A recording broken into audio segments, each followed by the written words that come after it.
बचपन में हम सभी ने चंदा मामा की बहुत सी कहानियां सुनी है, लेकिन मान लीजिए कि चांद किसी तरह से फट जाए या फिर ब्लास्ट हो जाए तो क्या होगा। क्या धरती पर इसका कुछ असर पड़ेगा या फिर जैसा नॉर्मल चल रहा है वैसा ही चलता रहेगा। आइए विस्तार से जानते हैं।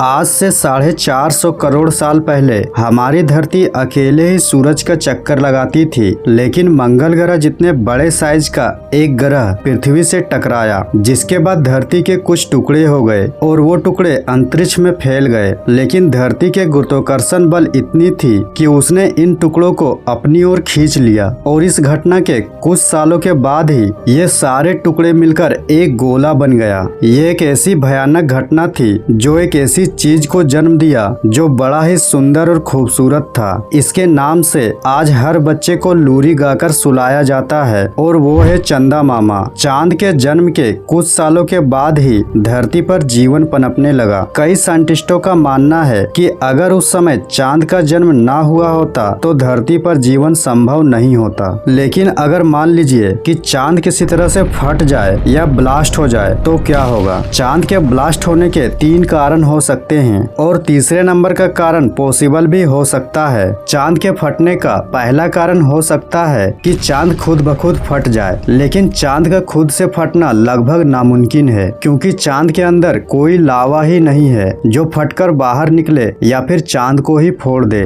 चांद के फटने का दूसरा कारण ये भी हो सकता है कि चांद एक बहुत बड़े एस्टेरॉयड से टकरा जाए, लेकिन चांद को फोड़ने के लिए वो एस्टेरॉयड काफी बड़ा होना चाहिए और जिस साइज के एस्टेरॉयड की हम बात कर रहे हैं वो एस्टेरॉयड पूरे सोलर सिस्टम में सिर्फ 3 है और ये तीनों एस्टेरॉयड नेपट्यून के ऑर्बिट में मौजूद है, जो हमारे चांद तक कभी पहुंच ही नहीं पाएगा। मतलब कि किसी भी एस्टेरॉयड के हमले से भी चांद का फटना नामुमकिन है। अब बात करते हैं तीसरे कारण की। जब किसी एटम बम के द्वारा चांद को उड़ा दिया जाए, वैसे ये करना पॉसिबल तो नहीं है, फिर भी कल्पना करते हैं कि ऐसा करने पर क्या होगा। सन 1958 में अमेरिका ने दुनिया में अपना दबदबा बनाए रखने के लिए चांद को एटम बम के द्वारा उड़ाने की कोशिश की थी, लेकिन दुनिया की असहमति के साथ साथ कई सारे वजहों के कारण इस एक्सपेरिमेंट को रोक दिया गया था। मान लीजिए कि आज तक का दुनिया का सबसे ताकतवर बम टेजर बम को चांद पर गिरा देंगे, जो जापान के हिरोशिमा पर गिराए गए 3800 बमों के बराबर है। तो क्या इससे चांद ब्लास्ट हो जाएगा? तो इसका जवाब है नहीं, इससे चांद को कोई फर्क नहीं पड़ेगा। चांद को फोड़ने के लिए ऐसे 600 टेजर बमों की आवश्यकता होगी, जो पॉसिबल नहीं है। लेकिन फिर भी मान लेते हैं कि भविष्य में हमने बहुत ही पावरफुल बम बना लिए हो, जो एक अकेला बम पूरे के पूरे चांद को फोड़ सकता है। अब शुरू होगी असली कहानी। मान लीजिए कि हमने इस नए बम से चांद को फोड़ दिया, तो चांद का सारा टुकड़ा पृथ्वी के गुरुत्वाकर्षण के कारण पृथ्वी की ओर खींचा चला आएगा। चांद के वो लाखों करोड़ों टुकड़े पृथ्वी पर बरस पड़ेंगे, जो किसी लूनर सावर की तरह दिखेगा, जिसका परिणाम बहुत ही खतरनाक होगा, क्योंकि स्पेस से लाखों की तादाद में जलते हुए पत्थर किसी आग के गोले के रूप में पृथ्वी पर बरस पड़ेंगे और इसी के साथ पृथ्वी पर मौजूद आधे से ज्यादा जीवन पलक झपकते ही खत्म हो जाएगा और जो लोग बच गए होंगे उनकी मौत तो और भी भयानक होगी, क्योंकि चांद से जो छोटे छोटे पत्थर होंगे वो पृथ्वी की सतह तक नहीं पहुंच पाएंगे, वो हमारे एटमॉस्फेयर में ही खत्म हो जाएंगे, जिसकी वजह से वायुमंडल का टेम्परेचर धीरे धीरे बढ़ता जाएगा और इतना बढ़ जाएगा कि हर जगह आग की लपटें उठने लगेगी। ये टेम्परेचर इतना अधिक होगा कि इसे कोई भी जीव झेल नहीं पाएगा और वो झुलस झुलस कर मौत के नींद सो जाएगा। लेकिन इस भयानक स्थिति से हम बच भी सकते हैं अगर चांद के फटने के बाद ये चांद के टुकड़े पृथ्वी पर ना गिरकर पृथ्वी के चारों ओर घूमते रह जाए। इसके बाद भी पृथ्वी का विनाश नहीं रुकेगा। चांद के खत्म हो जाने के कारण समुद्र में लहरें आने कम हो जाएंगे, क्योंकि समुद्र में लहरें चांद के ग्रेविटी के कारण ही आता है। लेकिन चांद के ना होने के बावजूद भी समुद्र का पानी पूरी तरह से शांत नहीं होगा, क्योंकि अब सूरज की ग्रेविटी काम करेगी और समुद्र में छोटी मोटी लहरें आती रहेगी। अभी तक तो हमें लग रहा है कि चांद के ना होने से हमें कोई नुकसान नहीं होगा, लेकिन ऐसा नहीं है। चांद के ना होने से पृथ्वी पर पर जीवन पूरी तरह से प्रभावित हो जाएगा। चांद के ना होने की वजह से पृथ्वी की रोटेशन स्पीड काफी बढ़ जाएगी, जिसके कारण पृथ्वी का एक दिन मात्र 6 घंटे का ही रह जाएगा। पृथ्वी के तेज घूमने के कारण धरती पर काफी तेज हवाएं चलने लगेगी